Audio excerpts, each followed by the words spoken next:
السلام علیکم ورحمۃ اللہ وبرکاتہ۔ منہا وائس پر خوش آمدید۔ شبنم کو کچھ دنوں سے اپنے شوہر سلمان کی رویے میں تبدیلی محسوس ہو رہی تھی۔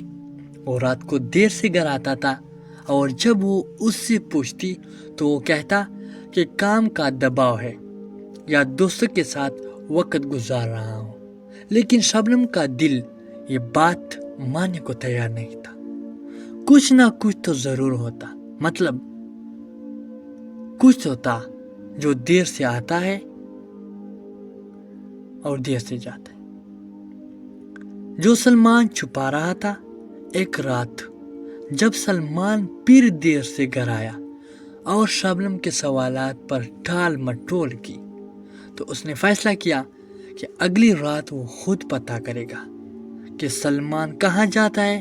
اگلی رات جب سلمان کام سے واپس آیا اور کھانا کھا کر دوبارہ باہر جانے کی تیاری کرنے لگا تو شب نے چھپ چھاپ اس کا پیچھا کرنے کا منصوبہ بنایا۔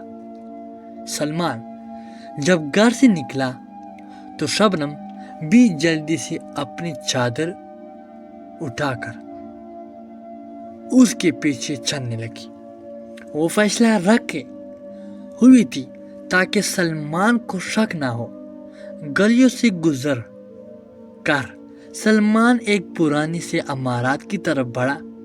شبنم نے دیکھا کہ وہ ایک رات پوشیدہ دروازے کے پاس رکا، ادھر ادھر دیکھا اور پھر دروازے کے اندر داخل ہو گیا۔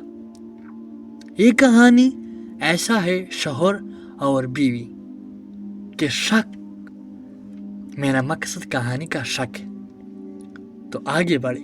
شبنم نے دل کی دھڑکن کو قابو میں کرنے کی کوشش کی اور آہستہ آہستہ اس عمارت کی طرف بڑھائی۔ دروازے کے قریب پہنچ کر اس نے کان لگایا تو اندر سے ہلکی سی باتوں اور کہکے کا آوازیں سنائی دے رہی تھی۔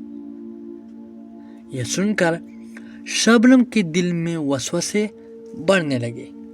آخر سلمان یہاں کیوں آیا تھا اور وہ کس سے ملنے آیا تھا اور کن سے یہ بات کر رہا تھا؟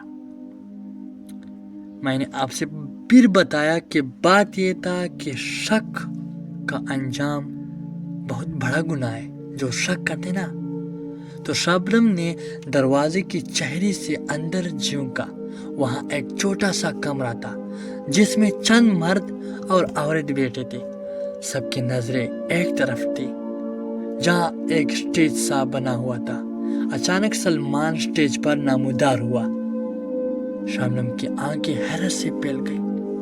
سلمان کے ہاتھوں میں ایک کٹارا تھا اور وہ مسکراتے ہوئے ایک میوزک بینڈ کا حصہ بننے جا رہا تھا۔ یہ دیکھ کر شبنم کے دل میں عجیب سی خوشی اور سکون آ گیا۔ اسے اب سمجھ آیا کہ سلمان اسے کیوں کچھ نہیں بتاتا تھا، اور شاید اپنی اس چھپی ہوئی صلاحیت کو سامنے لانے سے گھبرا رہا تھا یا کوئی اور معاملہ تھا۔ وہ نہیں چاہتا تھا کہ شبنم کو اس کے شوق کا علم ہو، کیونکہ وہ یہ نہیں چاہتا تھا کہ اس کی موسیقی کو سنجید نہ لیا جائے۔ شبنم خاموشی سے واپس گھر لوٹ آئی۔ اس کا دل میں سلمان کے لیے محبت اور احترام پہلے کی طرح اس سے زیادہ بڑھ چکا تھا۔ تو اس کا کہانی کا یہ مقصد ہے کہ خدا کے لیے آپ بیوی ہو یا امی ہو یا ابو ہو یا بھائی بہن ہو، شک کرنا بہت بڑا گناہ ہے۔ پہلا دیکھو پھر بولو۔ تو آج کی یہ کہانی کا مقصد ہے شک کرنا۔ تو اگر ویڈیو اچھی لگی تو پلیز دوستوں کے ساتھ بھی شیئر کرو۔ انشاءاللہ میں آپ کو ایسا ویڈیو لاتا رہوں گا۔ کمنٹ کرو کہ آپ کو کیسا کہانی پسند ہے تو میں آپ کو سناؤں گا۔